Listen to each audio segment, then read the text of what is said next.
Good morning, good morning, good morning. If you are listening to the sound of my voice, you are on the Daily Huddle. Today is the 24th of March, and you are about to discover the number one secret to transforming your company and why most leaders, just like you, overlook that secret. So, we've all been taught that great strategies, tighter systems, hire the smart people, but what is the real transformation that organizations are seeking? The kind of transformation that ripples through the culture of the organization, improves performance and legacy, but doesn't do it just one time. It continues to give, it continues to evolve, it continues to spread. Well, folks, guess what? I've got Giovanni Gonzalez with me, the creator and facilitator of Access the Leader Within, a powerful leadership retreat that strips away everything you think you know about leadership and invites you to meet the version of yourself and your company, your family, your community, your future, the one that you've been waiting for. So if you're ready to uncover the hidden catalyst for transformation, you want to sit on the edge of your seat and engage in this conversation with me and the co-founder of the Daily Huddle, Giovanni Gonzalez. Good morning, Gio. I'm so excited to see you. Good morning, Sorrel. Thank you. Yes, I'm so excited about this conversation when you mentioned, why don't we talk about the secret behind transforming companies and personal transformation. Given that we just led two back-to-back courses, one in New York, well, one in New York, one in Florida, and one in Atlanta. Um, I was excited about the challenge, given that everything is quite fresh. Yeah, and for you, I assert that it's not a challenge. It's just the excitement to engage in the conversation because this question points to this. Organizations want to transform. Organizations want to increase performance. And yet it happens incrementally. And when it does happen, it disintegrates over time. It's like high performance, good employees, great teams have a short shelf life. And companies tend to have to recycle to quote unquote transformation or transformative initiatives to stay ahead of the game. And I believe Access the Leader Within actually offers that secret. Could you begin to point people to what happens in Access the Leader Within and how the participation of individual team members and a retreat of the sort provides that kind of transformation for companies? Yes, yes.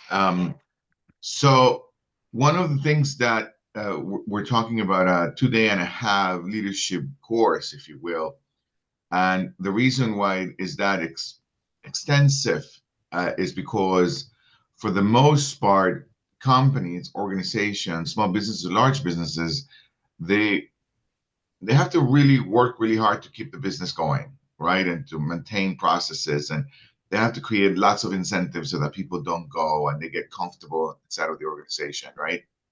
And they find a way to see where the place they work at as a home or a home they can stay for a while, right? And the challenge is that human beings, you and I, human beings, even though we say we have certain commitments, like everyone, whether the leader or whether the person who just has a is just an individual contributor in a company, even though we all have commitments, we have promises that we're going to deliver. Hmm. What more often happens is that we intuitively do our job or delegate intuitively, or we do the best we can based on intuition or reaction, rather than on on a real understanding of how my brain works and how somebody else's brain works. So what Mhm. often end up happening is that somebody who's been has some experience at some point, who's been working for a while, gets a leadership role. They get promoted because they're They really get good at what they promoted do. because they get either really good or somewhat good at what they do, so they get promoted. And now they take on a leadership role. Now they take on seeing other people, overseeing somebody else's work. And what often happens is that they don't have the tools. But now this person is senior, this person knows something, and they start intuitively or reactively forcing their way Mhm. through creating a team. And if you tell them, no, and look, I need you to delegate more, or I need you to be nicer, or I need you to get people to work together, they get all of that. They know what they need to do. However, they end up doing something else. They end up doing what's in their gut feeling. They end up doing what they think is right. They end up forcing an outcome. So more often than not, that's in a nutshell, that's how a company would grow, in that kind of force, kind of try Yeah. out and error. Would But you at say? some point, what I was going to say, one last Yeah. thought, at some point, that's not sustainable.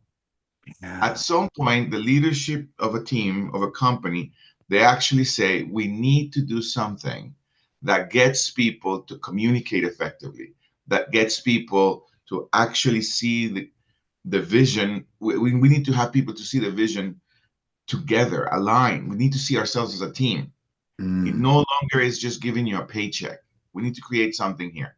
And when that happens is often when people are open for leadership training or communication training. That's when aspects are up that Access the Yeah. Leader Within does. It begins in Access the Leader Within, we begin to, like you said, take off the layers of all of that I'm saying it's intuitive, all Mm. of that I say is reactive. We start peeling off that onion so that people get to the source of their communication, why they communicate that the way they communicate. And Yeah. when people get to the source, then they can genuinely reinvent themselves. So let's make it real for people. There's one or more, let's pick one participant from the leadership retreat, Access the Leader Within. Can you share a story about that person and the kind of transformation they experienced and how that kind of transformation actually translates to organizational transformation when a group of people actually experience that? I have an example from this weekend I just led of Yeah, I what would leadership, imagine. and then I have examples of over time what happens to an organization. The one from this weekend, there is a leader, someone who owns a company. They have about 52 employees or so of sort. And that leader really doesn't want to be there. Like, I don't have time. I have so many things to do. I have so many employees. I have all these processes. The company's still not large enough where the leader doesn't have a lot of work to do. Mhm. And it's in that space, right? Yet the leader is in the course because do have, he does have a significant amount of turnover. So he's constantly creating his team over and over, right? And that costs a lot of money for companies, the retraining and the mistakes that new people make, right?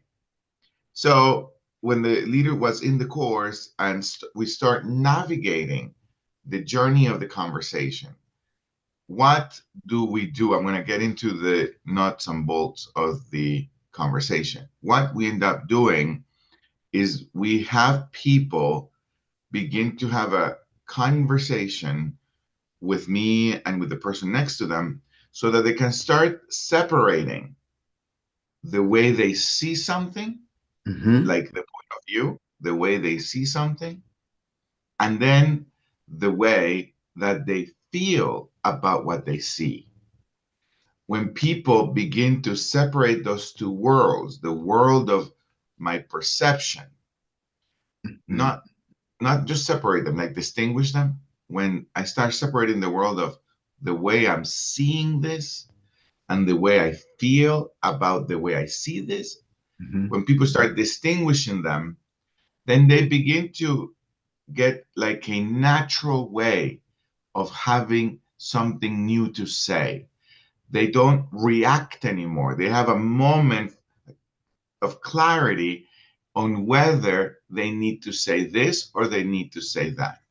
Mm. So in the course, when people start distinguishing, oh, I have a point of view about something, about this employee, about my mom, about my son, I have this point of view. Now, there's many ways to look at my mom and my son, my employees. There's many ways to look at them, but I have this fixed way of looking at something. Oh, and now I can see the emotion I have about this point of view, and I can separate it. When we start doing that, then people begin to see why they get so attached to the reaction. Mhm. But there is two aspects that I'm going to unfold now. The reaction that I have about my point of view, about what Sorrel said, about what somebody else said, about what should be and shouldn't be, they have a reaction. But then one of the things that we say in the course is that effective leadership is a function of the way you speak to yourself and the way you speak to others. That's what we say. But human beings, you and I, have a blind spot. Like, we don't know what's actually having me say what I say to myself and what actually having me say what I say to others. It's like a blind Mm. spot, you Yeah. know, like I know that my effectiveness in life is a function of my conversation with myself. And then I know my effectiveness in life is a function of the way I communicate with you. I know that.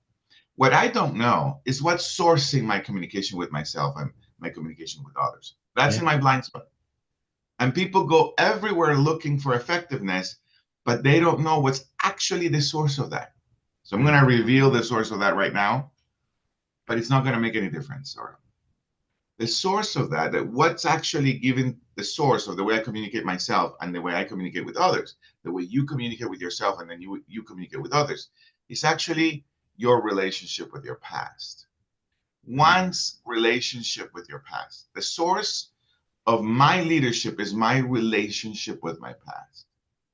So a leader like this person who is successful, multiple zeros in the rank account, right? An eight-figure kind of business. They are intuitively, reactively working really hard to make things work. And they have a real mess of turnover and an environment at work that is toxic. So where do they go? Oh, well, it must be HR's fault. It must be HR's fault. Well, where do they go? Oh, it must be that our recruiting process is not right. Or it must be that our processes are not right. Something is not right, but they cannot go into seeing for themselves, well, what's sourcing my communication? What's sourcing how I communicate? And they certainly are not going to go to their past. They don't have that. That's in their blind spot. They're not going to go to the past. They're going to go somewhere else, but not the past. And so leaders, human beings, they continue to do things over and over and over and over. They just get louder and louder and louder and louder. And when they start making more money, well, then they start hiring people with more experience, and that sort of fixes it. So this guy in the course, what did he see for himself, and what's the transformation he experienced that now is going to make a massive difference in transforming his company? Well, since it's just this course, I don't know if it's going to make a massive difference, right? Yeah. Because it's nothing Well, is some free, only difference, opportunities. like the But beginning of something different. but I do see what other clients have done with their companies based on what I'm about to tell you. So during the course, we go to that journey, and that leader starts discovering for himself what's been sourcing his way of being, what's been sourcing his communication, the way he speaks to others.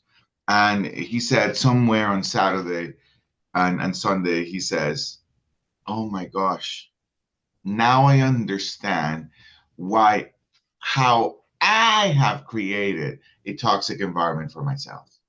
Now I understand how I have created a mess at home. Now I understand how and why people are constantly walking on eggshells around me. And he says, and I'm validating all of that because I'm the leader. I'm validating all of that because I hold the paycheck. I'm validating the fear that others feel about me. I'm validating all of that because I'm the one who's leading. But I couldn't see before how that's impacting their lives, their well-being, their way that they are at home, and that's also impacting their creativity, their opportunity for them to reinvent our processes that we need to. And I certainly see why we have a high turnover in our company. I thought it was my leaders, but it really is me. And I couldn't see that before. So when a person sees that, it's that authentic in their speaking. That's a rare occasion, Sorrel. Most people will blame everything else but themselves, right? So Yeah. when a person sees that, I know when a person sees it, I know they're going to move the things that they need to move inside and out to create a new future. It's like it's like the Titanic. If they would have seen the iceberg, I have no doubt that the captain would have moved the ship. But most people can't see the iceberg because they're looking in the wrong direction. Yeah. So that's what happened with this leader over the weekend, and that I know we do have some scheduled calls for the future, but it's irrelevant. I know that based on what they genuinely saw about themselves, they will begin to have conversations, create processes, and start creating an opportunity for a new team, for a new organization. And Yeah. they know they don't have to change the team. They don't have to go fire everybody like right now is popular. They don't have to do that. They just have to shift who they have been being for Yeah. themselves. So we could begin to conclude that the number one secret to organizations transforming, based on what you said, when this guy saw what he saw, you know he's going to move what he needs to move to make a difference in the organization. He doesn't have to fire people anymore. Now, So because he knows he has been the source of everything. He yeah, knows I've created this with my way of being, with the way I've been seeing things, with my relationship with my past. I'm the source of all of this. When a person sees that genuinely, they know I can be the source of the change. No yeah, big deal. yeah.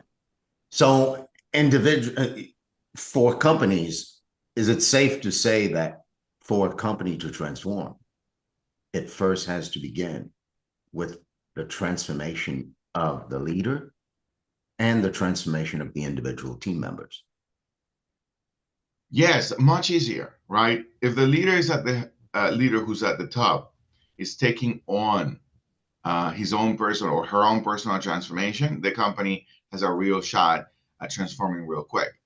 When the individual contributors transform, they have a chance at transforming a company for sure, but it's going to take something because they got to lead up. They got to transform their leaders. They got Mm, to do a significant amount of legwork and lobbying and creating new opportunities and business cases. And they got to really sell the case. But you and I have seen how people actually do that. yeah. An individual contributor, someone who's not at the top, transforms an entire organization. And it's really beautiful to see that. So in that case, when you're speaking to leaders, Gio, uh, like that guy who already is a high performer, what do you say? What happens in the course that actually triggers the willingness now to look and see what's behind my title? Oh, it's not my title. It's not my authority. It's not the fact that I own the company. What do you say to them to move them in that direction? Tell me more. Tell me that question again. So you have a leader, they're high performing, they've got the money, and they know they've been doing all this thing that they do to make the company better, and yet things aren't working. And they think they need to do more of that. What in the course actually triggers them to look beyond the usual? That's a very deep question, Zoro. You're saying they are open to, they're seeing what's not working. Are you saying they're Well, seeing what's not they're working? not open to this idea of transformation. You talk personal transformation that you're talking about at all. Yeah. But sometime at some point in the course, they shift. They go, "Oh, I didn't want to be here. I've got work to do. I'm really busy. What am I doing here?" And then something shifts, and they start to really look and begin to take on their own transformation, right? Yes. One of the things that I say that they begin to take on their personal transformation is that I ask them, why are you here? What do you want to shift in your life? What's not working as well as you want to? What do you care about? And they say a version of what they say, right? And whenever they begin to say why they're there, they have some skin in the game. Mm. They know there's something that they really need to pay attention to. And then I help them to be authentic. I help them to say, don't just brush this off. This is a real question. You have invested 2 days and a half and some resource. Don't do what you often do, which is just, I'll do it my way. If you really want to have a change, if you really want to have a new direction, you got to be authentic about what's not working. You got to really dig in. You can't pretend it's not working. Like people have a high tolerance for unworkability. So I tell them, really look, people are willing to be with diabetes for a long time and never change the way that they eat. You got to see your tolerance for unworkability. Really look, why are you here? What's not working? So then they start looking, right? I help them a little bit, I put some Yeah. salt in the wound, Put some right? salt in it. Yeah. Now, And then I say, whatever it's not working, whatever it is, it's a function of communication. So we start opening that up. opening that up. Now, Yeah. Gio, one thing that I'm not wondering about it. I know it's there, but I'd love you to express it. Uh, what had you create this space, this course for people, and what keeps you going to day in and day out, month in and month out, create this 2.5 day journey and lead it? What do you Yeah. continue to lead it? Yeah. We have led for, almost the entire continent now. Over 2,000 people have done the course. The letters of acknowledgement and what people are doing with their lives is nothing short of the greatest gift of my life. But why we do this? The reason why I do it is, Sorel, is because 20 years ago, a stranger invited me, almost forced me into going into a course like this one, a conversation like this one. And I really didn't want to be there, but they promised me that they were going to pay me a little bit more if I attend the course. So for money, I did it.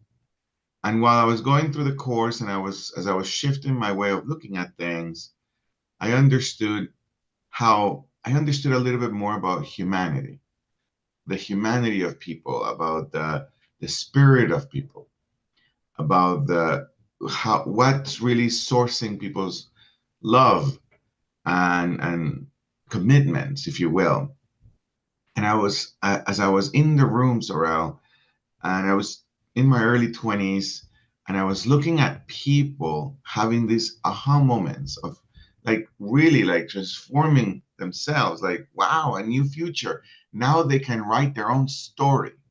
Now they can write their story. And I was very inspired by that. But at that moment, I was young, but at that moment, I thought about my grandfather. I had a beautiful relationship with him. And he was a brilliant man. He was a mathematician. He was a poet. He was an artist. He used to paint beautiful things and write beautiful letters and beautiful poems. And we had a personal relationship. And even though he had all of those things, he loved drinking. and he drank way too much. Eventually, it took his own life, the drinking. And I, when I was little, I used to think, man, how can I help him Mm. stop the drinking? How can I help him be who he is with me, with the rest of the world? He only saved his love for me when he was drinking. I saw this beautiful man, and I wonder when I was little, why is it that it's only when it's drinking and only with me, Yeah. and those little moments. And I knew while I was going through that course, I knew that he died with his music left in him. I knew he died with his art. I knew he died with his love. I knew he died with everything that I knew he had. So when I went through that course, it impacted me. So I knew, it's like I found something that I could have given to my grandfather that I no longer had him. And for some reasons, I said, sorry, I don't know why I said, I've got to find a way to Mhm. learn to lead those kind of conversations so I can reach as many grandfathers, as many parents, as many human beings that have that kind of love inside of them, that have that kind of art, that kind of music, so I can help them unleash it a little bit more. I don't want them to die with their music inside of them. And that's why I started doing that course, and that's why I've been doing it, and that's why I reinvent myself. And no matter what's going on, I keep trying. So every participant that comes into the course is a representation for you of your grandfather. And Some are and what lost your a little grandfather represented for you. It's like, hey, I'm not gonna, if, as long as I'm alive, no one's gonna die with their music inside. without me trying. Yeah. And when that happens, something gets unleashed that transforms organizations, families, communities, and people beyond them. So as we're about to We have walk we away, have letters of people saying I was going to take my life away. I'm no longer doing it. We have testimonies of people saying I was going to kill my children, and mm, I'm not going to do that anymore. mm, The testimonials, the impact is nothing. It's nothing short of miracles. yeah, yeah, I had this lady, for example. I want to say one last thing. So I had this lady no, during the please. course, who had been in. I don't I'm going to use this word, but it's not completely authentic, who had been kidnapped for 22 years. And inside of her relationship with her significant other. And for 22 years, she had not gone anywhere outside of her house.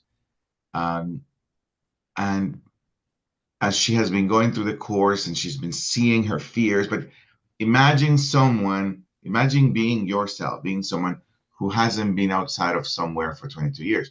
Your mental capacity is really small for expression, for being with another. So this person is afraid, really afraid. So the transformation has to be really real at the level of the brain. And when she was sharing what she was getting, I said I was inspired by her life story and what she was getting for herself and how she's going to write a book. And anyway, she's inside of all this.